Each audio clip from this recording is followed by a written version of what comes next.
That scrap of paper changed everything. Just a torn note left on the kitchen table beside cold leftovers and a wavering Christmas tree.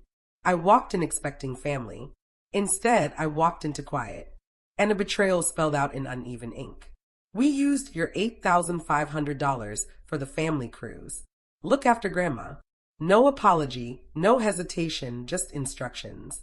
Grandma lifted her gaze from her plate, her voice shaky but steady. We'll make this right. I didn't scream. I didn't break down. I simply smoothed the note with my palm and murmured, "They don't realize what's already set in motion." Most people imagine betrayal comes with slammed doors, shattered dishes, someone storming out into the dark.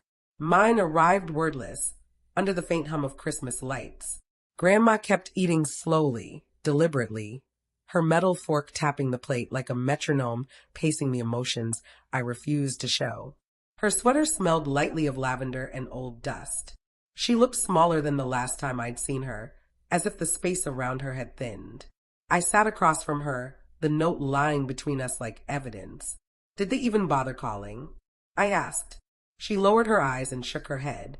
Left yesterday morning. Said the ship doesn't wait. Her voice splintered on the word ship. That's when the timeline snapped into place.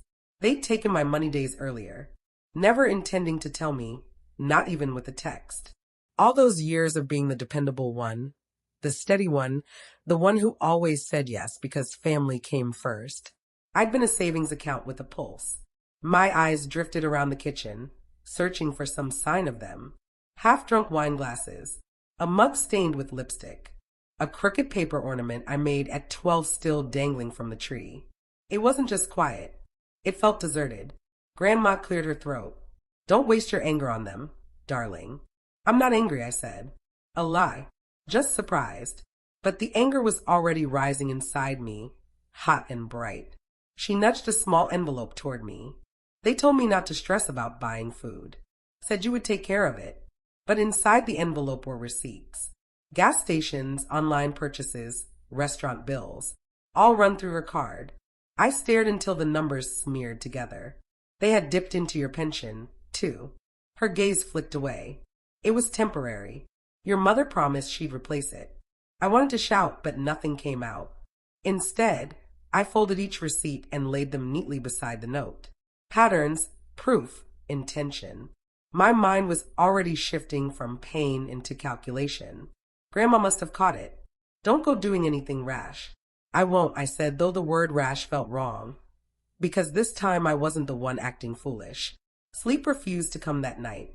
The house groaned like it carried old memories. I replayed every moment I'd said yes when I should have said no. The tuition loan for Liam's son. The emergency money when Maya's car broke down. The bail cash for Dad when his gambling caught up with him. Each memory snapped into place like tumblers in a lock. At 2 a.m., I opened my laptop.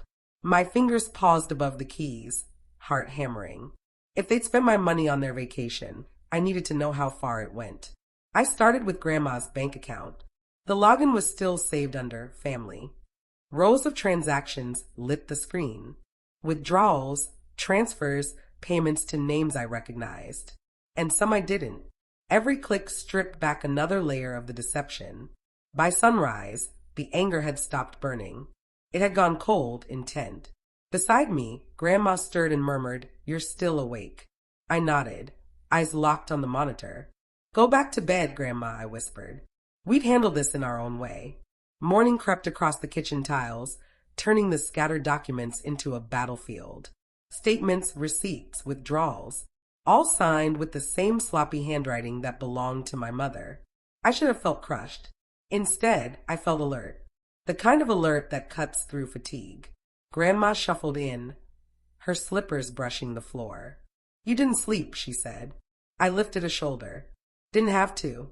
She watched as I connected transactions with drawn lines, circling certain names and aligning dates. "You always loved puzzles," she said quietly. "This one's overdue," I answered. Every few minutes, something new surfaced. A Venmo payment to Maya labeled utilities that matched a Sephora order. A cash withdrawal on the same night Dad lost at poker. A cruise line charge made weeks before Christmas. The symmetry of it all was nauseating. Grandma eased into the chair beside me. They assume you'll forgive them. And usually you do. I looked up. Do you? She hesitated. I used to. Not anymore. For a while, we just sat in silence. Two women, decades apart, connected by the same disappointment. When I opened the family chat, I already knew what awaited me. Nothing. Silence. The last message was from Mom.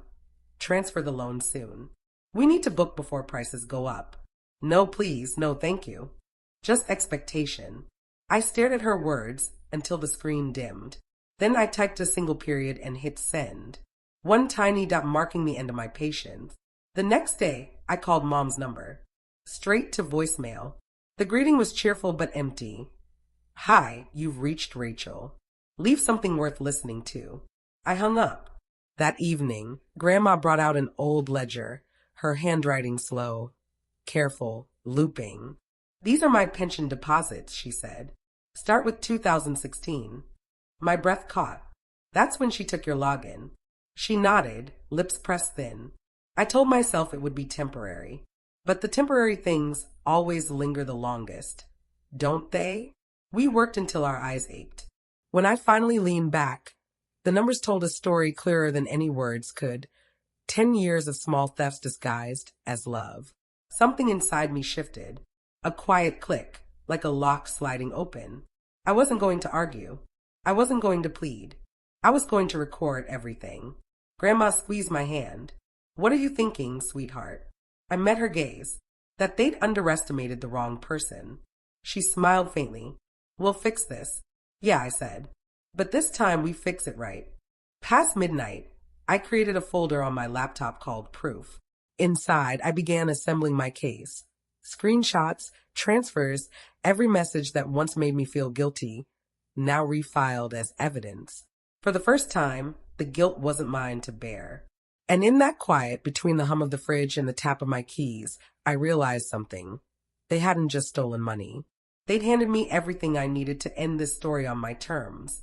By day 4, the house didn't feel haunted anymore. It felt like a command center. The kitchen table was a battlefield of printed statements, each anchored with a mug or spoon so the heater wouldn't scatter them. Grandma called it organized fury. Outside, snow buried the mailbox. Inside, I buried the last remnants of guilt. I'd spent 3 nights tracing every payment. Cruise deposits, jewelry orders, a home improvement loan that ended up in Maya's checking account. Every dollar I had, and half of Grandma's, funneled straight into their vacation. That morning, I flipped open my laptop and dialed a number I never imagined I'd use. Natalie Shaw, the attorney I once drove during an Uber shift. She'd left her business card on the back seat. Elder Financial Abuse Specialist. Back then, it was just a title. Today, it felt like air. When she picked up, her tone was cool and precise. Natalie Shaw. Hi. You probably won't remember me, but I remember you, she said before I could speak. You're the driver who wouldn't overcharge me when my flight was late. That'd be me, I said, letting out a breath. I think I need your help. She didn't stall. Start from the beginning. By the time we hung up, I had her email, a checklist, and a strategy. Natalie's voice stayed even while my hand shook. This isn't a family spat, Tegan. This is a crime. But we'll keep things quiet for now. Let them return first. When I closed the call, Grandma stood in the hallway, watching. Her expression was hard to read, but her eyes shimmered with something between pride and dread. You called a lawyer, she murmured. I called protection, I replied. The next few hours were meticulous. I scanned receipts, tagged folders, gathered transfers, cruise charges, luxury buys. Clear markers of neglect. Every file I renamed felt like inhaling again. Around noon, Grandma shuffled in holding 2 mugs of instant coffee. You're trembling, she noted. I'm okay. No, she said, nudging a mug toward me. You're focused. That's different. Her steadiness anchored me. I took a sip and checked my phone. Maya had posted another update. Her, Liam, Mom, and Dad sprawled on the cruise deck with champagne in hand. The caption read, finally getting a break from all the negativity. Family only. Negativity, I echoed. So that's what I am now. Grandma leaned in to see the screen, her jaw tightening. They'll swallow those words soon enough. We laughed. Thin, fragile laughter. But it was the first sound of joy she'd made in months. That night, I saved everything to an external drive and hid it in the pocket of Grandma's old winter coat. If the house went up in flames, I'd still have evidence. Natalie emailed a single line. Control the narrative before they do. It became a kind of anthem. I cleaned the house, not for their sake, but for mine. I took down the blinking lights, tossed the drooping poinsettias, boxed up the ornaments. Each bit of tidying felt like wiping their fingerprints off my world.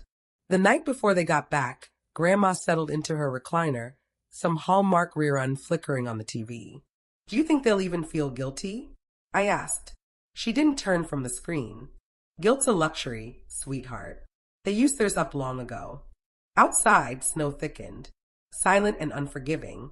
I imagined them returning, laughing too loudly, rolling their suitcases across the same floor they'd left littered with crumbs and lies. I pictured the moment they'd spot me sitting there, waiting. Before going to sleep, I drafted an email titled Formal Report, Elder Financial Abuse.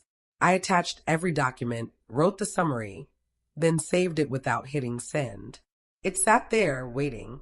My little detonator, primed and ready. As I switched off the lamp, I heard Grandma's voice drifting softly down the hall. Remember what I told you that night? She called. Which part will fix this? I smiled into the darkness. Yeah, tomorrow it begins. Morning light spilled across the living room. Too bright, too polished. I made breakfast, brewed the coffee, set the table. Everything arranged exactly the way it should have been on Christmas. A quiet set, waiting for a very loud truth. Then the sound I'd been anticipating finally arrived. Tires crunching on ice, car doors slamming, laughter bouncing across the front yard. The same voices that used to make me shrink now felt like simple background noise. I tugged my sweater into place, glanced at Grandma, and she gave one slow nod. The front door swung open with its familiar squeak. Once that sound meant joy, family returning home. Now it simply announced the storm walking through the threshold. Couldn't you at least shovel the driveway? Mom's voice cut through the chill before she even crossed inside. Rachel Harris, queen of polite cruelty, still wearing her sunglasses like reality might burn her skin. Dad trailed behind, face flushed, stomach heavy from endless buffets, hauling 2 suitcases that probably weighed less than his guilt. Maya stumbled in next, nails perfect, tone sharp. God, it's freezing. You couldn't turn up the heat. And last was Liam, carrying himself like the world's untouchable golden boy. None of them acknowledged Grandma. They slid past her as if she were a lamp in the corner. I was waiting at the kitchen table. The same table where this entire mess first revealed itself in a single folded note. My laptop glowed a muted blue. Welcome home, I said, keeping my voice level. Mom stopped mid-step when she saw me. Tegan, you're still here. I smiled. You told me to look after Grandma. Maya let out a dry laugh. Oh, please, don't be so dramatic. Grandma, sitting quietly in her chair, didn't even lift her gaze. I'm far too old for theatrics, she murmured. I motioned toward the chairs. Sit. They traded uneasy glances, but eventually settled down. Rachel at the head, just like always. I waited until the scrape of chairs subsided, then hit play. The first file was a spreadsheet. Lines of numbers, dates, transfers, withdrawals pulled from Grandma's pension and bank account. The heading read, Funds misappropriated by Rachel Harris and family. For a few seconds, the only sound in the room was the low hum of the vent overhead. Dad leaned closer, squinting. What is this supposed to be? Your vacation plans, I replied. Rachel's smile flickered. Where did you? Same place you found my savings, I said. Grandma's bank. Next came screenshots. Conversations between Rachel and Maya. Rachel, he won't notice the cruise payment. He trusts us. Maya, he's too soft. And honestly, who leaves Grandma alone on Christmas? Maya's face drained of color. You went through our phones. No, I said. You left your cloud backups unlocked. Seems honesty isn't the only thing you're terrible at protecting. Liam smacked his palm against the table. You can't just spy on your own family. Grandma's voice cut through the room. Steady, sharp as a blade. You stopped being family the moment you started stealing from me. Silence, thick and complete. I clicked on another file. This one was audio. Ava's voice wavered through the speakers. They said that if Tegan didn't send the money, they'd just walk away and deal with it later. I couldn't stay silent any longer. Liam shot upright. You recorded my wife. She asked me to, I said. She was done covering for you. Dad's chair scraped harshly as he stood. You little snake. Snooping through our accounts like some thief fed up with being robbed. I cut in. Yeah, exactly that. I opened the final file. A draft email already addressed to Natalie, the State Elder Protection Unit, and 2 local news stations. The subject line read, Formal complaint. Elder financial abuse. Supporting evidence attached. You have 48 hours, I said softly. Return every cent, or I send this. Maya laughed, a sharp, brittle sound. You wouldn't. You'd destroy your own family. No, I said. You did that when you traded love for leverage. Rachel's voice lowered. You think anyone will side with you? You've always been the dramatic one, Tegan. The victim. I looked at her. Really looked. Past the perfect hair. The fake composure. The eyes that had always read weakness where there was loyalty. I'm not the victim, I said. I'm the receipt. Dad opened his mouth, but Grandma spoke first. Her voice was rough, unwavering. I raised 3 children, she said slowly. Fed you while working 2 jobs. You left me with frozen beans and moldy pie while you sipped champagne on a ship I paid for. You're lucky she's handling this, because if it were me, her words faltered, but her eyes finished the sentence. Rachel tried to force a smile. Mother, let's not. Don't you mother me, Grandma snapped, slamming her hand on the table. The crack of it echoed through the room. Even Liam flinched. I pushed the envelope across the table. Printed copies of every document, every message. 1 for you, I said, and 1 for my attorney. No one moved. Then Grandma stood. Her legs trembled, but her voice stayed firm. Get out, she said. You can come back when you've made this right. Rachel blinked, stunned. Mom, you can't mean that. I do, Grandma said. And don't come crying when your names hit the papers. Maybe then you'll understand what family really costs. They hesitated. Liam muttered under his breath. Maya started to cry. No one apologized. When the door finally clicked shut behind them, the silence that filled the house wasn't empty anymore. It had weight. It had been earned. For days later, the calls came. Then texts. Then begging. We didn't mean it like that. We'll pay you back. Please don't do this. I didn't answer. I had just forwarded everything to Natalie. That evening, the lawyer called. They've made the payments, she said. Full restitution, plus penalties. I thanked her and hung up. Grandma sat in her chair, quietly knitting. Was it worth it, she asked. I glanced at the folders still open on my laptop. My life, neatly organized in files. It was overdue, I said. She gave a faint smile. They thought you were the soft one. I returned the smile. They were right, until they confused soft with weak. Outside, snow started falling again, blanketing the driveway they had refused to shovel. And for the first time, it didn't seem cold. It looked pure. It took less than a week for everything to spill into the public. Rachel tried to spin it online, calling it a family misunderstanding, but screenshots traveled faster than excuses. Maya's employer noticed the headlines and quietly removed her from the team page. Liam's paycheck was garnished by court order, and his wife, Ava, finally moved out. I didn't celebrate. I was too tired for that. Justice doesn't feel like fireworks. It feels like the air after a storm. Fresh, but heavy. When the settlement arrived, I transferred every cent of Grandma's money into a joint account she controlled. My portion went to long overdue needs. $3,000 for dental surgery I delayed for too long, $2,000 for a motorized lift chair, and a part-time nurse for Grandma. The rest remained untouched, labeled future.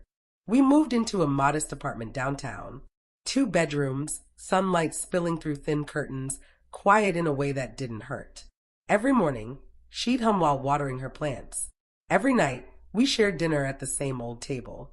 No shouting, no guilt. One evening, she looked at me and said, "You fixed it." I shook my head. No, we did. And for the first time, the word we felt light. It felt like home. Weeks later, I ran into a woman at the grocery store. She studied me for a long moment, then asked, "You're the one who stood up for your grandmother, right?" I nodded, unsure of what to say. She smiled softly. "My mother went through the same thing. I wish someone had fought for her the way you did." Then she walked away, leaving me between the soup cans and fluorescent lights, realizing something simple. This story had never been just ours. Back home, Grandma watched the snow through our window. "Peace looks good on you," she said. And maybe she was right. The quiet wasn't empty anymore. It was earned. I turned to the camera, steady and calm. If you've ever had to protect someone you love from your own family, know this. You are not alone.